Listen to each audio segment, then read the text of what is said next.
Berlin, January 1945. The air raid sirens wail across the city for the third time in 24 hours, but in the Reich Chancellery bunker, Adolf Hitler barely looks up from the maps spread before him.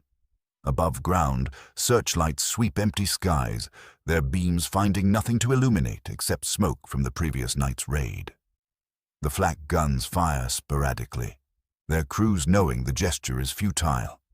The American bombers are flying at 28,000 feet, far above the effective range of what few shells remain. The Luftwaffe fighters that might intercept them are grounded 300 miles away, their fuel tanks empty, their pilots dead or too inexperienced to matter. Hitler's hands shake as he moves wooden blocks across the map, representing armies that no longer exist at their marked strength. When an aide enters with the latest damage report from the bombing, Hitler waves it away without reading it. "Where is Göring?" he asks, his voice tight. "Where is the Luftwaffe that was supposed to make our cities fortresses?" The question hangs in the stale bunker air, unanswered because everyone present knows the answer. The Luftwaffe is gone. The air defenses are gone. The cities are naked beneath Allied bombers that come by day and night in formations so vast they darken the sky, dropping their loads with impunity. And Hitler, who once promised that no enemy bomber would ever reach Berlin, now lives underground, surrounded by concrete and denial. The collapse of German air defenses did not happen overnight. It was a progressive disintegration that Hitler witnessed, denied, raged against, and ultimately could not prevent, though his decisions accelerated the catastrophe at nearly every turn. In early 1942, when British bombers began appearing over German cities in meaningful numbers, Hitler's confidence in the Luftwaffe remained absolute. Hermann Göring, his designated successor and commander of the German Air Force, had promised the Führer that the Reich's defenses were impenetrable. "If a single enemy bomb falls on Berlin," Göring had boasted in 1939, "you can call me Meyer," using a common Jewish surname to emphasize his certainty. By 1942, Berliners were grimly joking that they should start calling the Reichsmarschall Herr Meyer. But Hitler still believed in the system Göring had built. That system was formidable. Germany had ringed its cities with flak batteries, organized civil defense networks, and maintained a force of night fighters equipped with radar. The defenses exacted a terrible price from British Bomber Command. During the 1943 Battle of the Ruhr, RAF losses sometimes exceeded 5% per raid. Over Hamburg that summer, the bombers came night after night, and the flak crews and night fighters made them pay in burning Lancasters tumbling from the sky. But Hamburg also burned. 40,000 civilians died in the firestorm, and when Hitler received the reports, witnesses later recalled that he seemed more concerned with the failure to stop the raids than with the casualties themselves. "Why were they not intercepted?" he demanded at a military conference in August 1943, his voice rising. "We have fighters. We have flak. Why do they reach their targets?" The answer was complex, but Hitler preferred simple explanations that assigned blame. The British were using new tactics, dropping strips of aluminum foil called window that blinded German radar. They were coming in streams of 600 or 700 aircraft, overwhelming defenses designed to handle smaller formations. They were learning to concentrate their attacks, creating firestorms that exceeded any defensive preparation. But Hitler heard these explanations as excuses. In his mind, the Luftwaffe was failing because its commanders lacked will, not because the enemy had achieved technical and tactical superiority. Albert Speer, the armaments minister who spent more time with Hitler than almost anyone during the war's final years, later wrote about the Führer's relationship with reality during this period. He had an extraordinary ability, Speer recalled, to hear only what confirmed his preconceptions. Reports of successful interceptions would animate him for hours. Reports of cities burning despite our defenses would be dismissed as defeatism or incompetence. When Hamburg's police president reported that the city had suffered catastrophic damage and could not endure another attack of similar magnitude. Hitler's response was to order that no further pessimistic reports should reach him. He did not want the problem solved. He wanted it to not exist. But the problem grew worse. In late 1943 and early 1944, the Americans joined the British in the systematic destruction of German cities, and they brought a new challenge that Hitler's air defenses could not meet. The Americans flew by day in formations of 500 or 600 heavy bombers, each formation protected by its own defensive firepower. The B-17 flying fortress earned its name honestly. A single bomber carried 13 machine guns and could absorb tremendous damage. A formation of several hundred, flying in tight defensive boxes, created a wall of fire that German fighters attacked at their peril. Adolf Galland, the young and capable general who commanded Germany's fighter forces, understood what was needed. The Luftwaffe needed to concentrate its fighters, attack in overwhelming numbers, and accept heavy losses to break up the American formations before they reached their targets. But this strategy required more fighters, better training, and above all, fuel. It also required time to build up forces, which meant allowing some American raids to proceed unopposed, while fighters were held back for decisive blows. Hitler rejected this approach. "Every bomber that reaches Germany is a failure," he told Galland in a heated conference. "I will not permit our fighters to sit idle while American bombs fall on German workers." He demanded that every raid be opposed, that every fighter be committed, that the Luftwaffe demonstrate its presence even when that presence was insufficient to affect the outcome. Galland tried to explain that this approach guaranteed defeat in detail, that spreading forces thin meant every raid would be opposed weakly, rather than some raids being opposed decisively. Hitler did not want to hear it. The relationship between Hitler and Göring, meanwhile, had begun to decay. For years, Göring had been Hitler's closest confidant, the jovial, corpulent Reichsmarshal who presided over the Luftwaffe like a personal fiefdom. But as the air war turned against Germany, Göring's presence at Hitler's headquarters became less frequent. He retreated to his estate at Karinhall, surrounded by his looted art collection, indulging in morphine and denial. Hitler's comments about Göring grew increasingly bitter. "The Reichsmarschall has become lazy and incompetent," he told Speer in late 1943. "He spends his time playing with his toys while the Luftwaffe falls apart." Yet Hitler did not remove Göring or fundamentally restructure the Luftwaffe's command. To do so would be to admit that his judgment in appointing Göring had been wrong, that his closest comrade from the early days of the Nazi movement had failed. Instead, Hitler began bypassing Göring, issuing orders directly to subordinate commanders, creating confusion and resentment throughout the Air Force's chain of command. Galland found himself receiving contradictory orders from Hitler, Göring, and various staff officers, none of whom coordinated with each other. The crisis came to a head in February 1944 during what American airmen called Big Week. The U.S. 8th Air Force, now numbering over 1,000 heavy bombers, launched a coordinated campaign against German aircraft production facilities. The raids came day after day, each one protected by increasing numbers of long-range fighters. The P-51 Mustang had entered service, a fighter with the range to escort bombers all the way to Berlin and back, and the performance to outfight the best German interceptors. The Luftwaffe rose to meet these raids and was shattered. In 6 days of intense combat, German fighter forces lost over 300 pilots killed or seriously wounded. These were not the inexperienced novices who could be quickly replaced. These were the veterans, the men with 20 or 30 or 50 victories, the cadre who might have trained the next generation. Their loss was catastrophic. Hitler received the casualty reports in his daily military conferences, and witnesses recalled his face turning red with rage.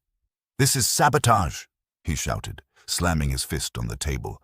"The Luftwaffe is betraying the German people." He demanded that Göring explain how the Americans could fly to Berlin and back without effective opposition. Göring, present for once, mumbled about overwhelming numbers and technical advantages. Hitler cut him off. Excuses. I am surrounded by men who make excuses instead of fighting. What Hitler did not grasp, or refused to grasp, was that the mathematics of the air war had become impossible for Germany. By mid-1944, the Americans and British together could put 2,000 heavy bombers over Germany in a single day, protected by over 1,000 escort fighters. Germany was producing fighters at a remarkable rate, building over 3,000 per month by the summer of 1944, but production meant nothing without fuel to fly them or pilots to fly them. The training program had collapsed under the pressure of losses. New pilots arrived at frontline units with fewer than 200 hours of flight time compared to the 400 or 500 hours that Allied pilots received. They died in their first or second combat sortie, shot down by experienced Allied pilots before they learned basic survival techniques. Galland tried repeatedly to explain this to Hitler. In one memorable confrontation in May 1944, he brought charts showing pilot training hours, fuel allocations, and loss rates. Mein Führer, he said, we are sending boys into combat against veterans. We are asking them to fight in aircraft they barely know how to fly. This is not a question of courage or will. It is mathematics. Hitler's response was to question Galland's loyalty. You sound like a defeatist, Herr General. Perhaps you have lost your nerve for combat. Galland, who had flown combat missions throughout the war and personally shot down over 100 enemy aircraft, stiffened at the insult but held his tongue. He knew that arguing further would accomplish nothing. Hitler had decided that the Luftwaffe's failures were moral rather than material, and no amount of evidence would change his mind. The fuel situation, more than any other factor, destroyed German air defenses. By late 1944, Allied bombing of synthetic fuel plants had reduced German aviation fuel production to a fraction of its previous levels. Fighters sat on airfields, fully armed and ready, while their tanks remained empty. Pilots who managed to take off had to carefully monitor their fuel gauges, knowing they might not have enough to reach the bombers and return to base. Training flights became impossible. New pilots arrived at squadrons without having practiced formation flying or gunnery because there was no fuel for training. Hitler's solution to the fuel crisis was typical of his approach to all problems during the war's final years. He denied its existence, blamed saboteurs, and demanded that his will overcome material reality. If there is insufficient fuel, he declared at a conference in September 1944, then the Luftwaffe must fight with what it has. The German soldier has always achieved the impossible through determination. When Speer tried to explain that aircraft required fuel the way soldiers required ammunition, that determination could not substitute for petroleum, Hitler accused him of defeatism. The absurdity of the situation was not lost on German civilians, who watched Allied bombers pass overhead in formations so large they took 15 or 20 minutes to pass, while German fighters either did not appear or appeared in such small numbers that they were clearly ineffective. Goebbels' diaries from this period record the growing anger and despair in German cities. The people demand to know where the Luftwaffe is, he wrote in October 1944. They see the enemy flying overhead with impunity, and they ask why our fighters do not defend them. I have no good answer to give them. Hitler's response to this public anger was to blame Göring more openly. In a speech to Gauleiters in August 1944, he said, "The Luftwaffe has disappointed the German people. Its leadership has failed." He stopped short of naming Göring directly, but everyone understood the reference. Göring, humiliated, withdrew even further from active command. The Luftwaffe effectively had no supreme commander, just Hitler issuing sporadic orders based on hunches and anger rather than strategic analysis. The situation with jet fighters exemplified Hitler's disastrous intervention in air defense. The Me-262, the world's first operational jet fighter, entered production in 1944. It was faster than any Allied aircraft, capable of over 500 miles per hour and heavily armed. In the hands of experienced pilots, it was devastatingly effective against bomber formations. Galland and other Luftwaffe commanders saw it as the weapon that might restore some balance to the air war. If they could equip several squadrons with jets, concentrate them against specific raids, they might inflict losses severe enough to give the Allies pause. Hitler had other ideas. When he first saw the Me-262 in November 1943, he asked whether it could carry bombs. Told that it could carry a small bomb load, he immediately ordered that it be developed as a bomber rather than a fighter. "This is the aircraft that will strike terror into the hearts of the invading armies," he declared, already thinking of the coming Allied invasion of France. Galland and others tried to explain that the jet's true value lay in its speed and firepower against bombers, that using it as a light bomber wasted its potential. Hitler refused to listen. "I know what is needed," he said. "The Reich needs bombers, not more fighters." This decision delayed the Me-262's deployment as a fighter by months. When jets finally entered combat in significant numbers in late 1944, they proved as effective as Galland had predicted. In one encounter over Berlin in March 1945, a formation of 37 jets attacked American bombers and shot down 12 without loss. But by then, it was too late. There were too few jets, too little fuel, too few trained pilots. The wonder weapon that might have made a difference arrived when the war was already lost. Hitler's reaction to the continued bombing followed a pattern that became grimmer as the war progressed. After each major raid, he would demand reports, rage at the Luftwaffe's failure, order investigations into sabotage or defeatism, and then turn his attention elsewhere. The actual suffering of German civilians seemed to register with him only as an abstraction, a political problem rather than a human catastrophe. When Dresden burned in February 1945, killing tens of thousands in a firestorm that consumed the city's historic center, Hitler's response was to order reprisal attacks against Allied cities. He demanded that the Luftwaffe launch terror raids against London using whatever aircraft remained.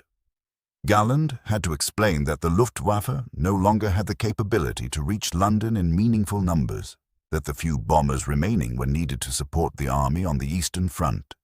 Hitler's response was to question whether Galland was a coward. "The British must be made to suffer as our people suffer," he insisted. "Find a way." No way was found because no way existed. The Luftwaffe that had terrorized Europe in 1940 no longer existed. Its veteran pilots were dead, its fuel reserves exhausted, its aircraft outnumbered 10 to 1. The air defenses that had once exacted a terrible price from Allied bombers had been overwhelmed by sheer numbers and technological superiority. German cities burned night and day, and Hitler's response was rage, blame, and denial. In the bunker during those final months, Hitler's comments about the Luftwaffe became increasingly divorced from reality. He spoke of secret weapons that would restore air superiority, of jet fighters that existed only in small numbers, of miracle fuels that would somehow be produced despite the destruction of every synthetic fuel plant. He ordered counterattacks by fighter units that had ceased to exist, planned air operations with aircraft that had no fuel, and blamed commanders for failing to achieve the impossible. Speer, visiting the bunker in March 1945, found Hitler studying maps of Berlin's air defenses. The maps showed flak batteries and fighter stations, marked with symbols indicating strength and readiness. But Speer knew the truth. Most of those batteries had no ammunition. Most of those fighter stations had no aircraft, or aircraft with no fuel. The maps showed what Hitler wanted to exist, not what actually existed. When Speer gently suggested that the maps might be out of date, Hitler looked at him with what Speer later described as utter contempt. "You have lost your faith," Hitler said. "Everyone around me has lost their faith. But I have not. The German people have not. We will prevail, because we must prevail." Outside the bunker, The air raid sirens wailed again. American bombers, flying in daylight, passed over Berlin without opposition. The flak guns that fired at them did so more from habit than hope. The shells burst far below the bomber formations, creating black puffs that the Americans navigated around with ease. In the streets, Berliners emerged from shelters to find more of their city reduced to rubble, more homes destroyed, more neighbors dead. They looked at the sky and saw no German fighters, only the contrails of enemy bombers stretching from horizon to horizon. Hitler never admitted that German air defenses had failed because his strategy had failed, because his interference had crippled the Luftwaffe, because his refusal to face reality had prevented rational responses to the Allied air campaign. In his final testament, dictated in the bunker days before his suicide, he blamed the Luftwaffe's leadership, blamed the German people for lacking sufficient will, blamed everyone except himself. The Luftwaffe, he dictated, failed to fulfill its duty to the German nation. Its commanders proved unworthy of the trust placed in them. There was no acknowledgement that he had placed impossible demands on those commanders, no recognition that his decisions had squandered Germany's air defenses, no acceptance of responsibility for the hundreds of thousands of German civilians who died beneath bombs that German fighters could not stop and German flak could not reach. The searchlights still swept the sky over Berlin on the night of April 30th, 1945, but they illuminated nothing except smoke and falling ash. The flak guns were silent, their ammunition exhausted days earlier. The Luftwaffe fighters that might have defended the city were grounded, destroyed, or scattered across Germany with no fuel and no hope. Soviet forces were fighting in the streets above the bunker where Hitler sat, but he spent his final hours raging about the Luftwaffe's betrayal, about Göring's cowardice, about the failure of German fighters to stop the enemy bombers. He never understood, or never admitted, that the naked skies above German cities were his creation, the result of his decisions, his interference, his refusal to face reality until reality could no longer be denied. The cities had no air defense left because Hitler had squandered their defenders through years of strategic blunders, impossible demands, and delusional thinking. His final words on the subject were accusations and blame, never comprehension, never responsibility, never truth. Above ground, Berlin burned under Soviet artillery rather than Allied bombs. But the principle was the same. The city was defenseless because its defenses had been destroyed, not by enemy action alone, but by the decisions of the man in the bunker who had promised that no enemy would ever reach the German homeland. That promise, like so many of Hitler's promises, had dissolved into ash and rubble and the wailing of sirens that warned of attacks no one could prevent.